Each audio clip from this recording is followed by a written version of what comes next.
আসসালামু আলাইকুম। কেমন আছেন সবাই? নিত্যদিনের মতো আজকেও আর একটা ভিডিও নিয়ে আসলাম। আজকে রান্না করলাম গরুর মাংস, হাড় সহ, আর কিছু হাড় দিয়ে আলু রান্না করলাম।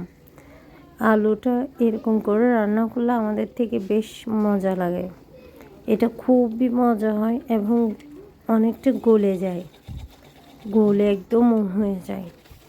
তো এদিকে মাংসের জন্য মশলা কষাতে দিয়ে দিছি। তারপর কষানোর পর মাংসগুলো দিয়ে দিলাম। আবার এখানে এই আলুগুলো একটু তেলের মধ্যে ভেজে নিয়ে তারপর এখানে গোটা গরম মশলাগুলো দিয়ে দিলাম। এরপরে সব ধরনের পেঁয়াজ বাটা, আদা বাটা, রসুন বাটা সব কিছু দিয়ে নেড়ে ছেড়ে নিলাম। এরপরে মাংসগুলো দিয়ে দিলাম। মাংস কষাতেও বসাই দিলাম এবং যেগুলো দিয়ে আলু রান্না করবো ওগুলো দিয়ে দিলাম। এগুলো কষানো হয়ে গেলে তারপরে সব কিছু কষানো হয়ে গেলে আলুগুলো ঢেলে দিলাম। আলুগুলো ঢেলে কিছুক্ষণ কষালাম।